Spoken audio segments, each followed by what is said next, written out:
A partir de este momento comienza la sección editorial de Platica con Ángel. El título es sugerente por lo demás. Inútil sería negarlo. Esto va a terminar mal. Y antes de entrar al tema, voy a dar dos cosas. Les comentaba del libro de Alfredo Elías Calles, el libro Yo fui Plutarco Elías Calles. Anduve averiguando por todas partes y en la edición física está completamente agotado.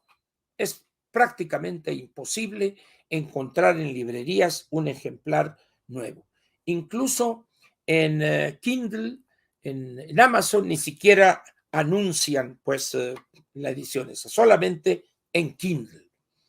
Yo por ahí debo de tener algún ejemplar y vamos a ver, aquí está, vamos a ver. Déjenme ver, ya se me perdió aquí, ya lo tenía apartado esto. Vamos a ver. Aquí está. Es un capítulo de este libro de Yo fui Plutarco Elías Calles que se llama La Semana Santa de 1936.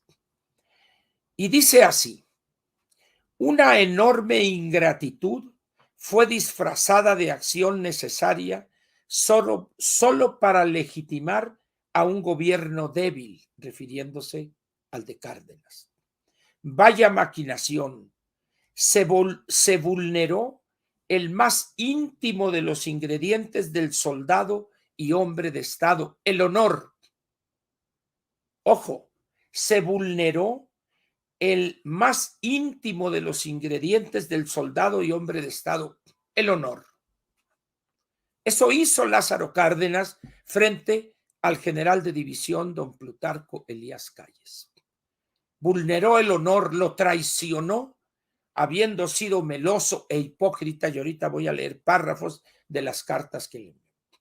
Eso mismo, vulnerar el honor de militar y de hombre de Estado, es lo que ha hecho este voraz corrupto del general secretario.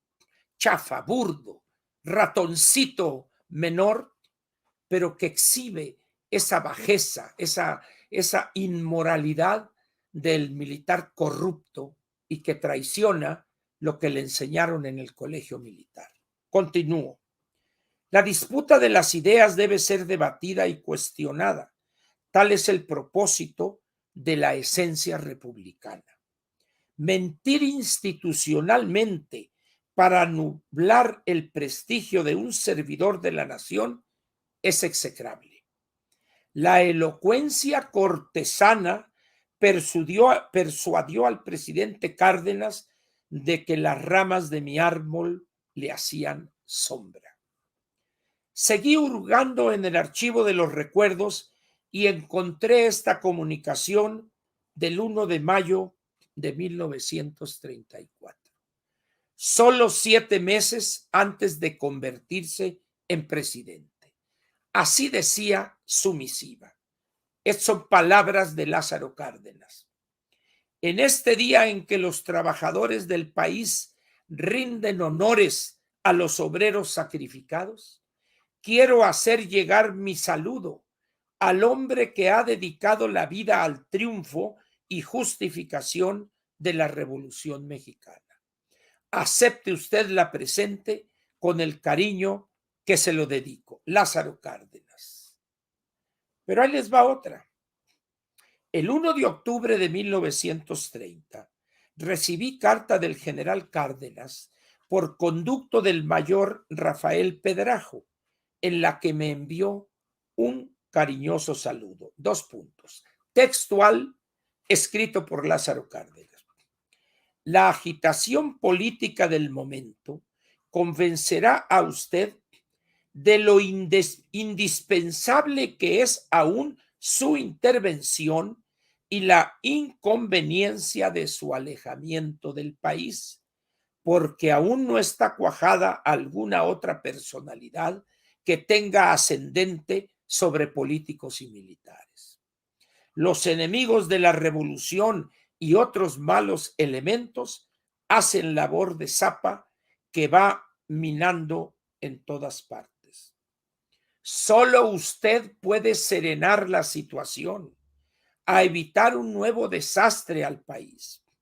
Afortunadamente, está usted en condiciones de imponer el orden y hacer que todos nos dediquemos a desarrollar labor constructiva, obra de usted que ha puesto en manos del primer magistrado de la nación, Lázaro Cárdenas. En vísperas de ser expulsado, dice don Plutarco, me asombró el carácter farsante de su misiva. Ese era Lázaro Cárdenas del Río, un hombre que hizo a un lado el honor y traicionó a quien lo apoyó siempre, el general don Plutarco Elías Calles. Ese sí, un hombre entero, un hombre de a de veras, no como ese traidor y oportunista que fue Lázaro Cárdenas del Río. A ese traidor lo honran y que don Lázaro y que esto no fue más que un hipócrita y un hombre meloso, salamero, con aquel que lo apoyó hasta el final y lo hizo presidente de la República. Busquen el libro en Amazon, ahí está, en Kindle. Yo fui Plutarco Elías Calles y aquí les pongo otra vez la portada para que no se equivoquen. Aquí está. Yo fui Plutarco Elías Calles, la versión jamás contada, de la autoría del nieto Alfredo Elías Calles. Búsquenlo en Kindle, en Amazon y léanlo para que vean ustedes la clase de araña y traidor que fue Lázaro Cárdenas del Río. Y parece pues que los descendientes, como diría el clásico de la carpintería, de tal palo, tal astilla, acomodaticios, afanes de acumular riquezas y riquezas más de la que les dejó el padre de Cuauhtémoc y abuelo de Lázaro. No tienen llenadero, callando siempre ante el poderoso como el lomo de la liebre, haciéndose para aquí y para allá. Por eso me extraña que gente inteligente todavía hoy babeen ante ese oportunista que es hoy todavía Cuauhtémoc Cárdenas Solórzano. De eso vamos a hablar hoy, de cómo las cosas en el país se están complicando. Vamos a ver. Una de las ventajas que tiene la vida política y económica de un país es que de manera permanente, sistemática y cotidianamente va proporcionándonos elementos para configurar el futuro que se ve venir. La economía, en algunos casos mes a mes, dependiendo del indicador de que se trate. En otros casos es reportes trimestrales o semestrales y o anuales. La economía nos plantea el panorama con una objetividad que no debería dejar lugar a dudas. Y en la parte política es lo mismo. Las maniobras producto de la demagogia, la traición y la ignorancia e incapacidad desde el gobierno es lo que nos va diciendo a dónde nos lleva el gobierno en turno. Y en ese sentido, este gobernante que tenemos es pródigo en señales para quien quiera verlas. En economía, la primera gran señal fue, una vez que terminó el proceso electoral, fue la cancelación mediante una disque consulta, un simple subterfugio para justificar, aquí mando yo, cabrones, la cancelación del nuevo Aeropuerto Internacional de México. Y a partir de ahí, como diría el general Obregón, el primer error es el que cuenta, lo demás son consecuencias. Nunca mejor dicho y mejor aplicado que eso. Y a partir de ahí, y las mentiras brotaban a borbotones. No vamos a cortar ni un solo árbol, le dijo a Carmen Aristegui. Desde el primer día se va a acabar la corrupción y la violencia, le dijo a Ciro Gómez Leiva, en una declaración propia de un orate, de un desequilibrado mental. Y así sucesivamente. Y empezó a tomar decisiones. Y empezó a decir y hacer, a cobijar la corrupción de los suyos y de los no tan suyos. Y se convirtió este gobierno en un gobierno de la oclocracia, un gobierno de los idiotas, de los incapaces. Y ahí está, destruyendo lo poco que queda. Y una decisión tras otra evidenciaba, sin lugar a dudas, la incapacidad, la ignorancia de cómo funciona hoy el mundo, el dispendio de los recursos públicos y un intento o un planteamiento digno de locos, digno de pacientes en una institución de salud mental. Reproducir aquellos años 60 y 70 del siglo pasado. Una refinería que no va a refinar petróleo alguno, un aeropuerto que es una vergüenza, que lo más atractivo que tiene son los baños con fotos de boxeadores y de Chespirito y todo, vacío todos los días. Un tren que quién sabe qué destrozos vaya a seguir causando en esa región del sureste mexicano, cuyo costo nadie sabe hoy a ciencia cierta cuánto va a ser. Es tal el desorden. Agreguémosle a eso un conjunto de decisiones económicas donde el blanco de sus invectivas, de su locura y su ignorancia y su pequeñez y cobardía, fueron los empresarios. Y ahí está el resultado.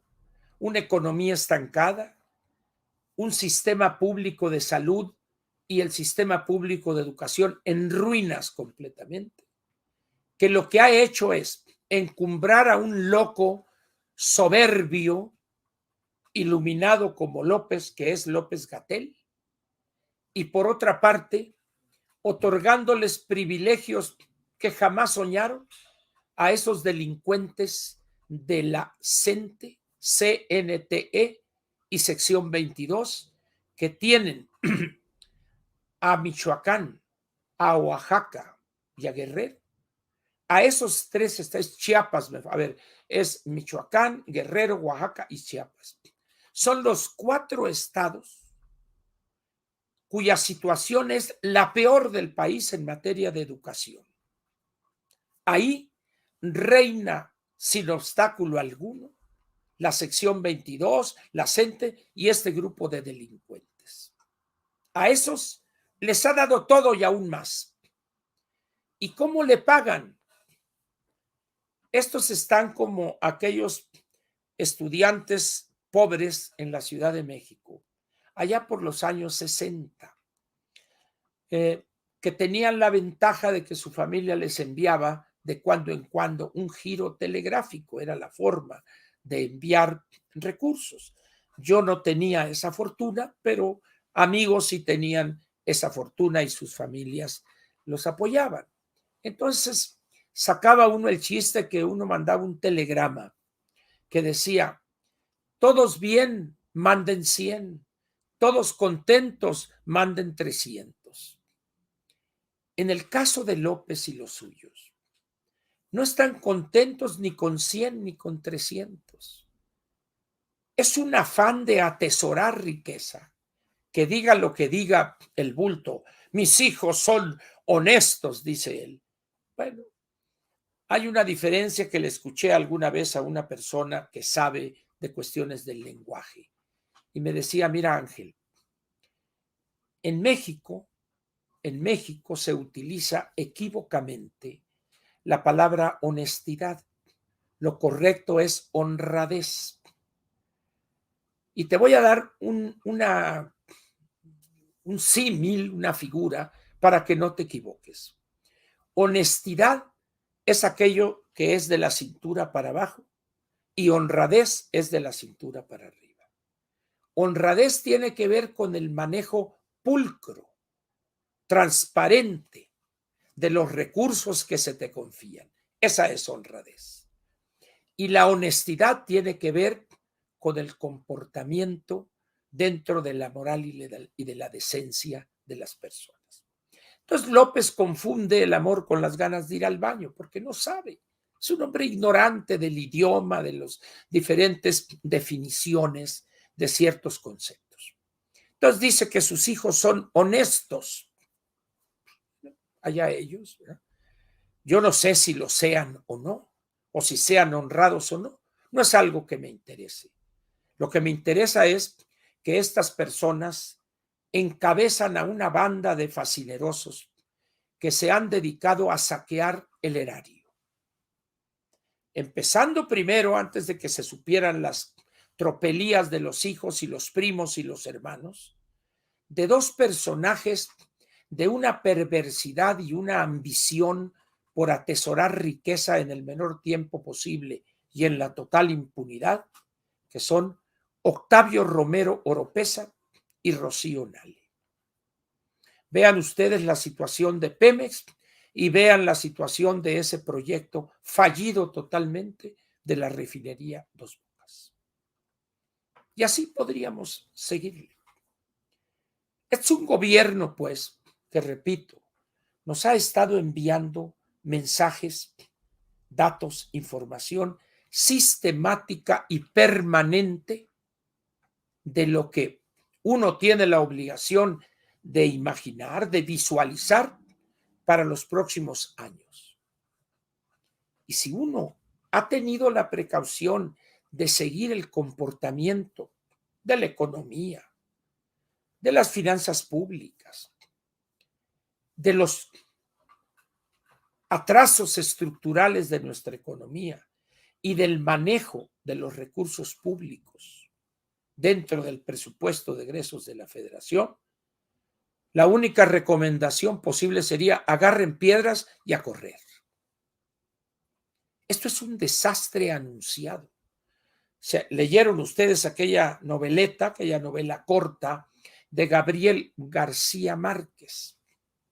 ¿Se acuerdan de cómo se llamaba este personaje? Que todo el mundo sabía que lo iban a matar, menos él. Crónica de una muerte anunciada, si no estoy equivocado.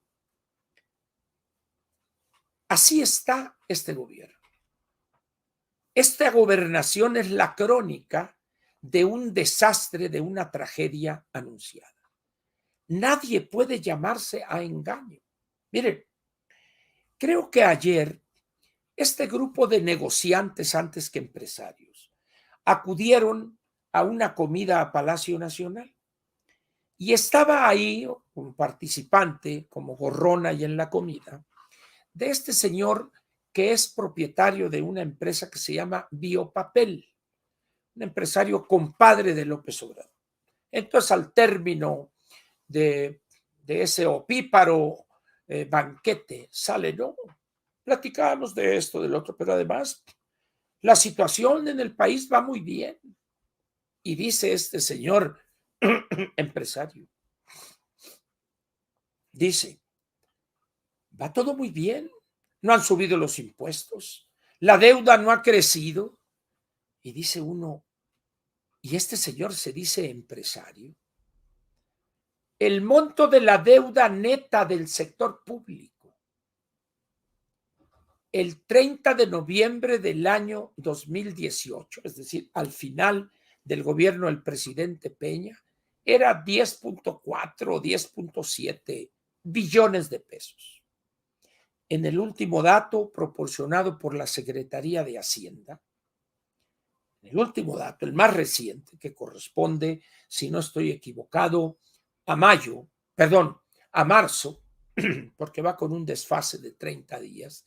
El del 30 de abril o el del último de abril lo tendremos en unos 10 días, una cosa así, o 12 días. Muy bien. Ahí ya andamos muy cerca de los 14 billones de pesos. Es decir, la deuda del sector público ha aumentado casi un 28%. Y dice este señor, no ha aumentado la deuda. Ah, y así por el estilo su declaración. ¿Qué significa todo esto que estamos viendo y padeciendo?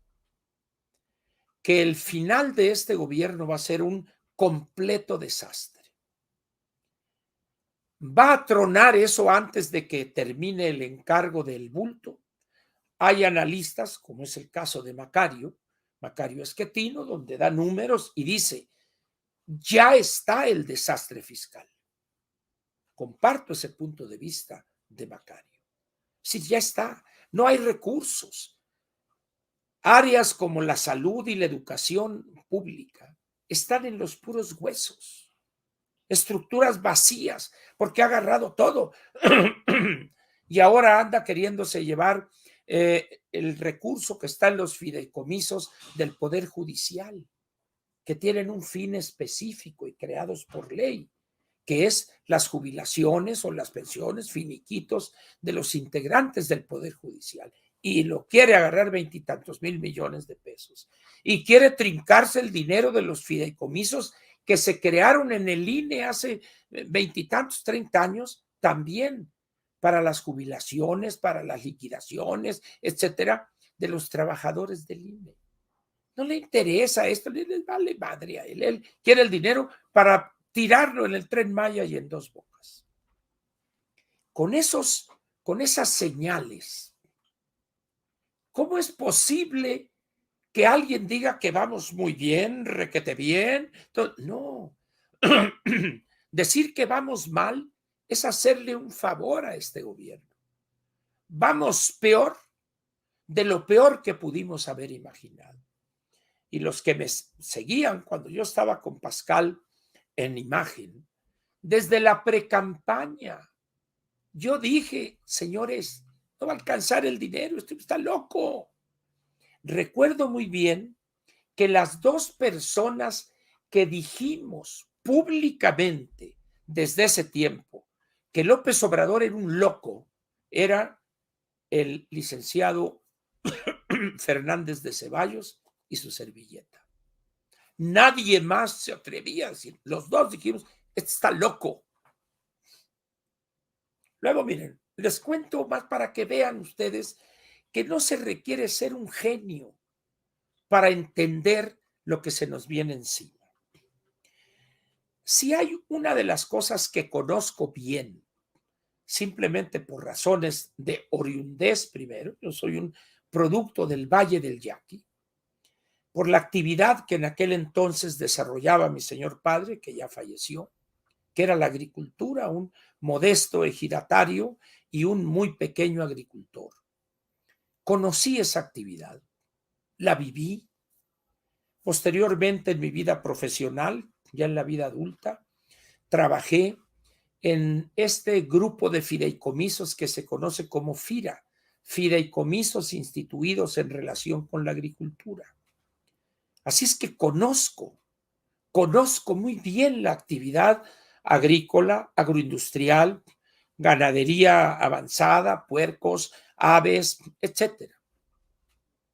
Profesionalmente ha sido algo de lo que he vivido, evaluación de proyectos, etcétera.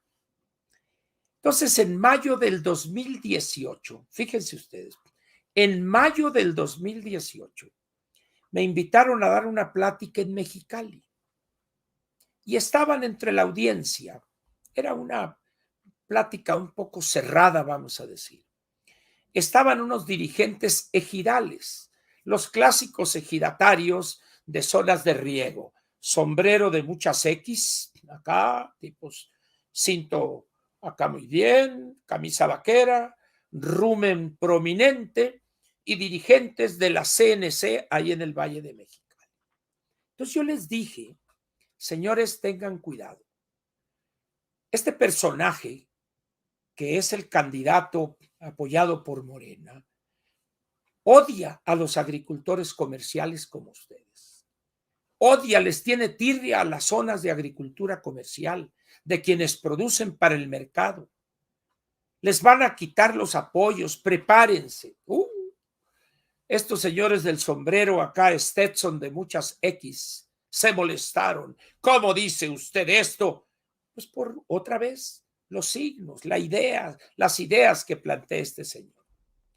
Les van a quitar esto, les van a quitar Procampo, les van a quitar Acerca, les van a quitar todo esto. Prepárense, señor. Me pusieron como Dios puso al perico y dije, está bien, no hay ningún problema. Muy bien. 3 años después, me vuelven a invitar a dar una plática, pero ya más abierta, ahí en el casino de Mexicali.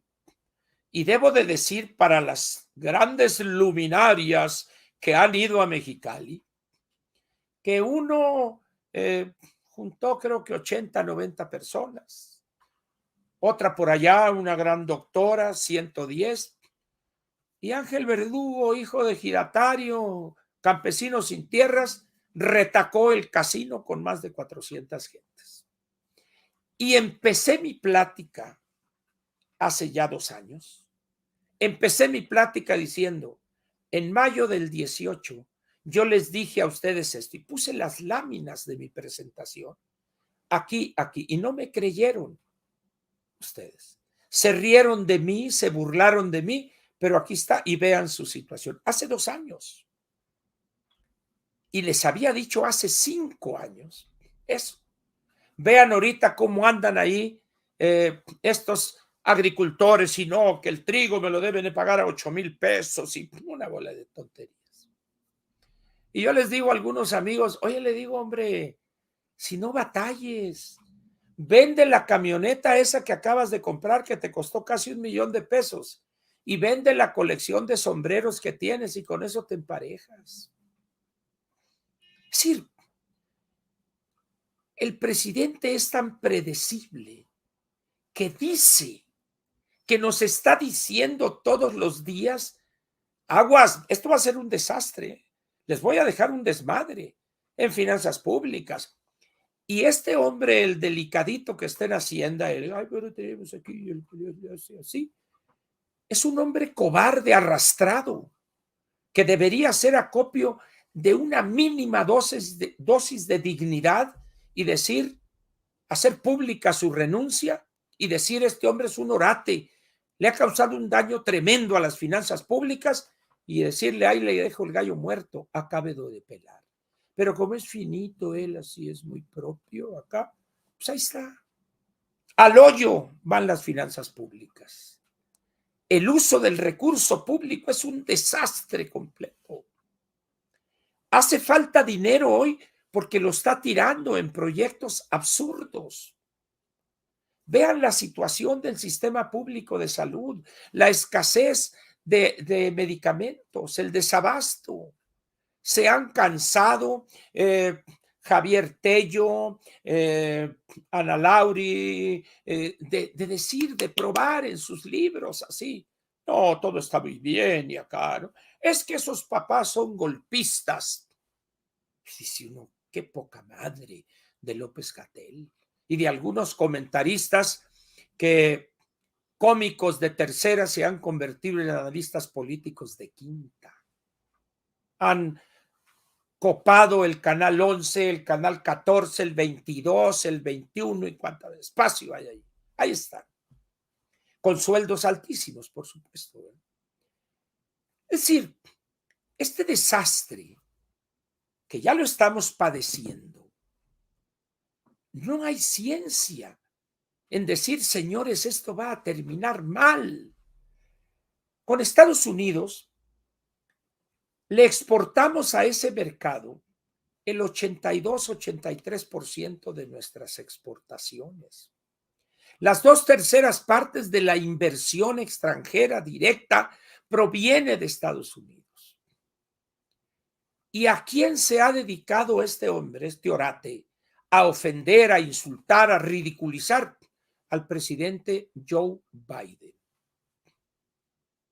Dice uno, oye, pues, Pero ¿cómo es posible? Pues sí es posible. Los norteamericanos con Biden al frente es una escuela de hacer política de la prudencia, la negociación, el guante de hierro, pero con, perdón, mano de hierro con guante de seda, y va a llegar el momento en que le van a dar una pela a este. México era un actor importante en el concierto internacional. Hoy estamos más aislados que cuando éramos una economía cerrada. Vean ustedes, México no participa en el concierto internacional. Que vaya Marcelo, él entiende. ¿Qué debe entender Marcelo, hombre? Es puro cuento también eso de... Marcelo estuvo creo que 3 días en la Secretaría de Relaciones cuando Camacho andaba con sus locuras, su megalomanía de que acá y esto y yo voy a acá y que Salinas para que se calmara. Órale pues, Manuel, ya para que no estés jodiendo, vete a Relaciones. Y luego estalla el conflicto de Chiapas. Estalla. Yo quiero ir a resolverlo, pero no me pagues, le dijo, porque pensaba él que Colosio no iba a terminar o lo iban a bajar de la campaña y él, al no ser funcionario, porque no recibía ingreso, podía ser el candidato. Sin embargo, lo que no dice este hombre, Ebrard, las maletotas de firula que repartían y se manejaban allá.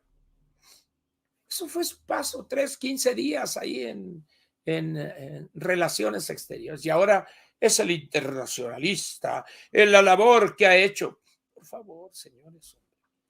Fue, fue a Washington en materia migratoria y como lo encueró la embajadora emérita, Marta Bárcena, en la traición que hizo. Se entregó, se bajó los pantalones y lo demás ya lo imaginan.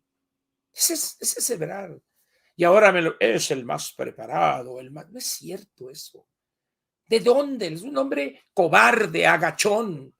Cuando debía haberse mantenido, seguramente le enseñaron un expediente y dijo, está bien, que sea López. Pero luego cuando llegue, a mí me toca, ¿verdad? Toma, a ti te toca. Pero ahí está, haciendo desfiguros. Luego, mire, tenemos el caso, para que vean nomás cómo se manejan las cosas. La anticientífica Sheinbaum, pues la pobre ha quedado como un mal reflejo del bulto. Lo que aquel dice, ella lo repite. Muy bien. Y de repente aparece ahí, se publica la nota, que a la señora madre Ani Pardo, una científica, le van a otorgar el premio de ciencias naturales y anexos correspondiente al año 22, que hace unos meses terminó. Y dice uno, ¿para qué hacer cosas buenas que parezcan malas? Yo conocí a la madre de la anticientífica desde aquellos años previos al 68. ¿Cómo la conocí? Yo fui muy amigo, cercanísimo. Me formé con Raúl Álvarez Garín, que en paz descanse. Raúl, cuando llega a Física y Matemáticas, venía de la Facultad de Ciencias, donde era compañero y amigo de Ani Pardo, la madre de la anticientífica. Él se va a Física y Matemáticas por razones que no viene al caso comentar, y Ani Pardo se queda en Ciencias, bióloga, una científica, pero de eso a decir que merece el premio acá, media un abismo de diferencia. ¿No me cree usted? Pregunte a personas, maestros, investigadores de la Facultad de Ciencias para que le digan. ¿Verdad? Pero en fin, así es la 4T. A los cuates o a los padres de los cuates o a los hijos de los cuates, absolutamente todo. La doctora Ani Pardo no necesita de esos honores. Una mujer discreta, buena investigadora, no necesita de esas exhibidas. ¿Quién en su sano juicio va a creer que le están otorgando el premio por sus méritos? Nadie. Nadie. Todo el mundo va a decir, no, pues es que es la mamá de la anticientífica. ¿Qué necesidad hay de poner en la palestra para que la ofendan a una persona que ha dedicado su vida a la ciencia? Pero no a niveles acá de un Marcos Boshinsky y cosas así. Pero así es este gobierno. Si juntan ustedes, pues, todos los elementos cuantitativos y cualitativos, de manera sistemática desde que empezó esto, no hay otra conclusión que la que le planteo yo. Esto va a terminar en un desastre. Y pregúntenle ustedes a gente que se dedica profesionalmente al análisis económico y político. Pregúntenle a Macario, porque Macario también tiene la dignidad y la valentía de decir las cosas. No anda como dos, tres ahí columnistas, bueno, tenemos esto, podría pasar esto, pero también podría pasar lo contrario, porque así, pero también lo contrario, o sea, que se hacen como el lomo de la liebre. Algunos de ellos, funcionarios o ejecutivos de empresas mediáticas, otros comentaristas, pero sacatones, faltos de dignidad. Bueno, vea usted el papel de algunos que participan ahí en, ¿cómo se llama este programa? Tercer grado. Nomás véalos. Y no creo que aguante usted más de 3, 4 minutos o que les entienda lo que dicen. Es decir, estamos en un país donde, como dije hace rato, donde gobierna la oclocracia. Busque usted en un diccionario lo que quiere decir oclocracia. Déjenme ver. A ver, ahí les va. Vamos a ver. Aquí está el tumbaburros de la lengua española. Y se llama tumbaburros porque con este le doy en la cabeza a un burro y si lo tumbo. Ahí le va usted. Ahí le va. Espero que venga ese término, ese vocablo aquí. Pepe, aquí está, vamos a ver. Oeste. Vamos a ver. Vamos a ver.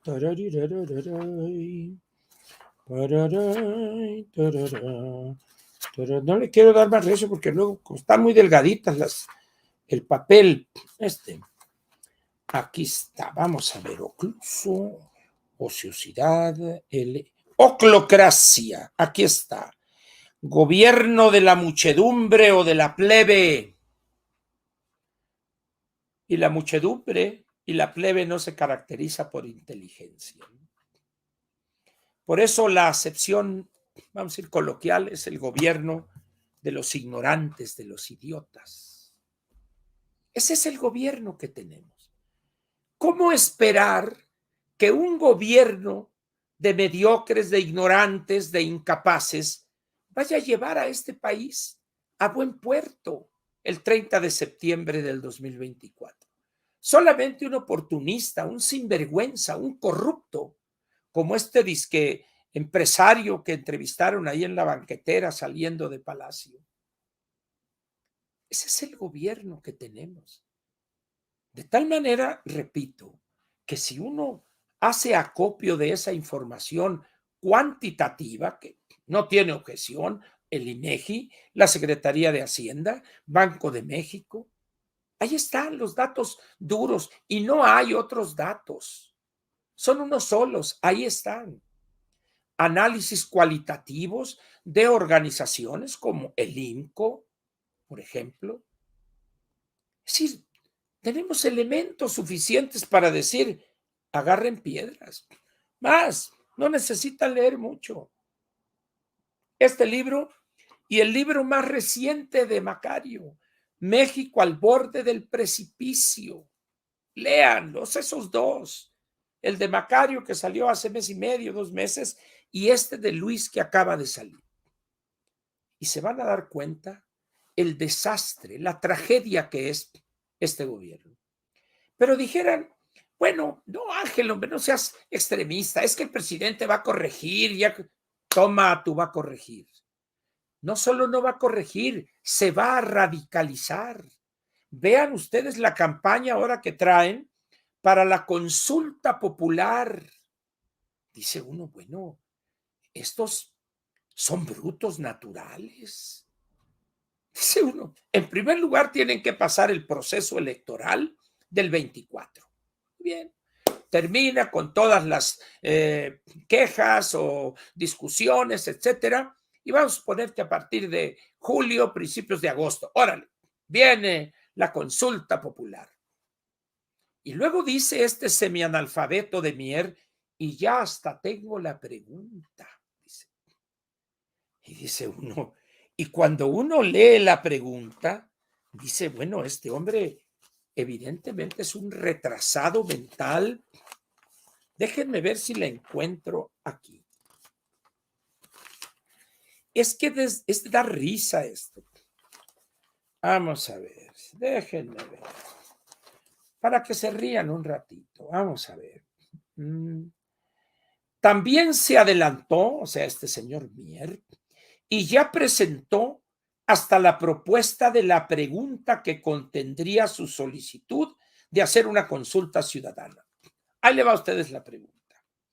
¿Merece México o no hacer uso de su derecho de participar en un procedimiento que modificará el procedimiento que establece el 96 constitucional para la designación de ministros? ¿Le entendieron ustedes? Bueno, pues esa es la pregunta que plantea el señor diputado Mier. Si les digo, estos morenistas no mugen nomás porque las cuerdas vocales no les dan el tono. Entonces dice uno, bueno, pues está bien que lo organicen, a ver de dónde sacan el 40% de participación de la lista nominal. Pero ahora vamos a ver otro caso de ingenios, por no llamarles de otra manera. ¿Se acuerdan ustedes que cuando empezaron estos grupúsculos a brotar como hongos después de la lluvia, que el Frente Cívico Nacional y que este para acá y que México esto y que Ciudadano por acá? Pues yo dije, señores, tiene más poder de convocatoria un atropellado en Insurgentes y Reforma que ustedes. Por favor, señores, son los partidos los que tienen el encargo y la función y la facultad de proponer candidatos. ¿Y de dónde sacan ustedes? Vamos a imponerle a los partidos y que aquí está nuestro programa de gobierno. Hagan los rollos su programa ese de que nadie se quede atrás. Muy bien. Y yo les dije a amigos que, señores, ¿cómo piensan ustedes? ¿Qué fuerza tienen ustedes, hombre? Ustedes en términos políticos nada son. Nada son. Bueno, no, que Ángel, que confunde, y una bola de babosadas. Muy bien. Hoy en el periódico El Financiero, en la página 31, viene casi un lamento borincano de uno de los dirigentes de uno de esos tantos grupúsculos, Guadalupe Acosta Naranjo. Y dice así esta nota del periódico El Financiero de hoy. Más allá, dice el título, Acosta Naranjo reprocha desdén de alianza a ONGs. Bien. Más allá de los discursos y de las manifestaciones públicas, ojo, comillas, es difícil, es complicado el acercamiento y los consensos entre líderes de los partidos y de las organizaciones civiles. Y dice uno, ¿los partidos serán organizaciones inciviles? ¿O serán organizaciones militares o paramilitares? No, son organizaciones también de civiles en su carácter de ciudadanos, igual que los que pululan en esos grupúsculos. Y dice, reconoció Guadalupe Acosta y dice exdirigente del PRD y uno de los líderes del colectivo ciudadano Frente Cívico Nacional. Muy bien. Afirmó que después de varios meses de anuncios de unidad y movimientos ciudadanos en contra de las políticas de Morena y del presidente Andrés Manuel López Obrador, otra vez comillas, las dirigencias de los partidos de la coalición Va por México, PAN, PRI y PRD, no han convocado a una sola reunión formal con los colectivos ciudadanos para intercambiar propuestas. Siguen las comillas, se reúnen ellos, pero un encuentro formal de los dirigentes de los tres partidos con representantes de organizaciones civiles no ha habido. Y yo digo, qué bueno, porque van a perder el tiempo. ¿Por qué? Porque estas organizaciones civiles son grupúsculos, unos buscachambas, otros oportunistas a ver qué pepenan y otros académicos frustrados que quieren figurar como asesores políticos. Entonces, Guadalupe Acosta está ahorita, después de meses, está reconociendo que los partidos no los pelan. Y yo diría, qué bueno, porque ustedes en términos políticos nada son, señores, nada son. Entiéndanlo, por favor. ¿Quieren incidir? Métanse a un partido, órale, pero ya, a dos yemas, cabrón, órale. Militen en un partido. Ah, pero no, nosotros somos ciudadanos, yo soy académico, analista. Ah, pues sigue analizando, hombre. Mira, para análisis, Laboratorios El Chopo, esos sí son buenos. O el otro, ¿cómo se llama? Olarte y Acle, esos son buenos para los análisis. Ustedes se echan rollos, trabajen con los ciudadanos, aprovechen la estructura de los partidos y desde ahí incidan a ver si les hacen caso. Porque con los rollos que se avientan, nadie les entiende. ¿Qué no se dan cuenta el ridículo que hicieron hace unas semanas cuando ni siquiera se ocuparon todas las sillas que pusieron ahí en el centro, ahí en la avenida Morelos, aquí en el centro de la Ciudad de México? La realidad, pues, ahí está. Y día con día nos dice, agarren piedras, porque esto va a terminar en desastre. Quien gane la presidencia de la República, quien controle el Congreso de la Unión, se va a encontrar ante un gran desastre y una profundísima tragedia en todos los ámbitos de la vida nacional. ¿Estará a la altura ese gobernante del reto que estaría frente a él? Eso es lo que habría que ver. Cada quien tendrá su opinión y dirá que la anticientífica Sheinbaum sí, porque con su carisma, su capacidad de convocatoria, va a mover a millones de mexicanos.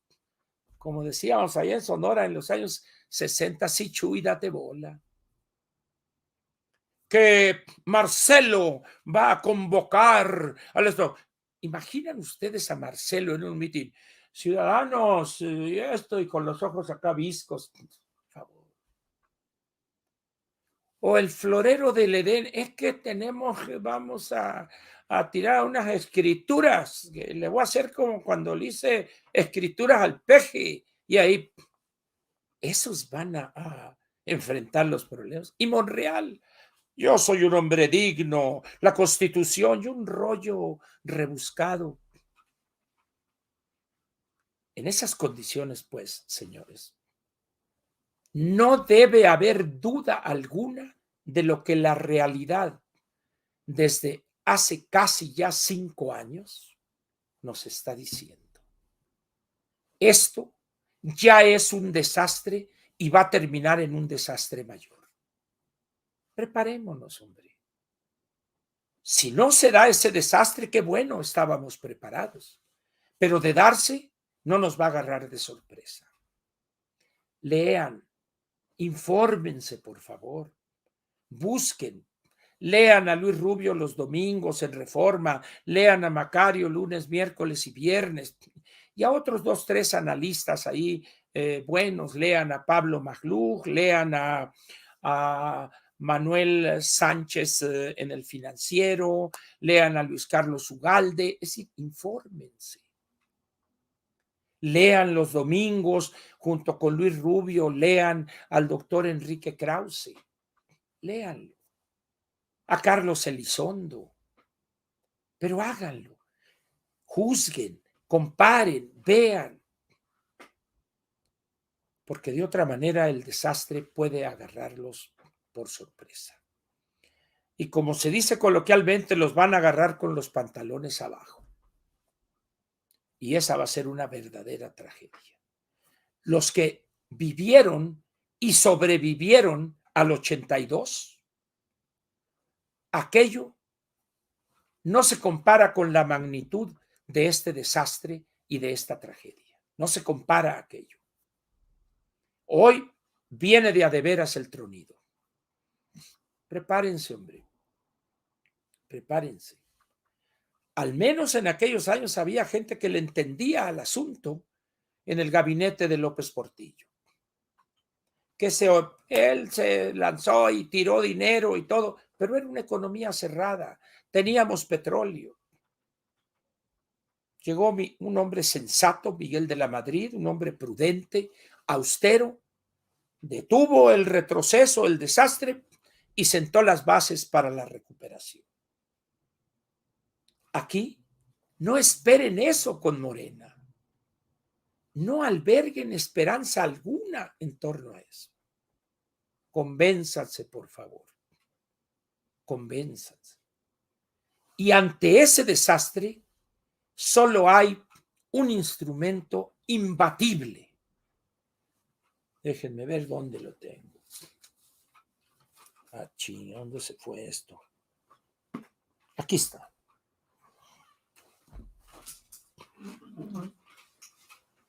Permita, aquí está. Solo hay un instrumento. El crayón, este no es un crayón, es un plumón, pero bueno, sirve para lo que quiero decir. La importancia del uso correcto del crayón el primer domingo de junio del año 2024. No necesitamos más, ni al ERPI, ni a los de Ayotzinapa y estos jóvenes que quieren implantar el socialismo, puros ratas y puros oportunistas. Un ciudadano solamente necesita el crayón que le proporcionan ahí y cruzar en el cuadro correcto. El de la Alianza Va por México, algunos de sus 3 partidos. Con un crayón. Con eso vamos a empezar a sentar las bases de la recuperación y detener este retroceso. No hay de otra, señores. No le busquemos chichis a las culebras. No tienen. Son reptiles, son ofidios. Una división dentro del mundo de los reptiles. No son mamíferos.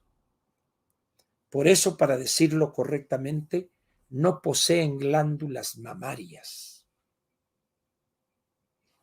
La decisión es nuestra.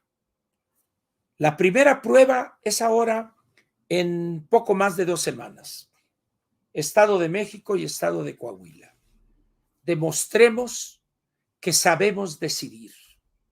Demostremos con una victoria contundente en ambos estados que dimos el primer paso para derrotar a Morena y sus candidatos el año 2024. El poder del crayón, señores.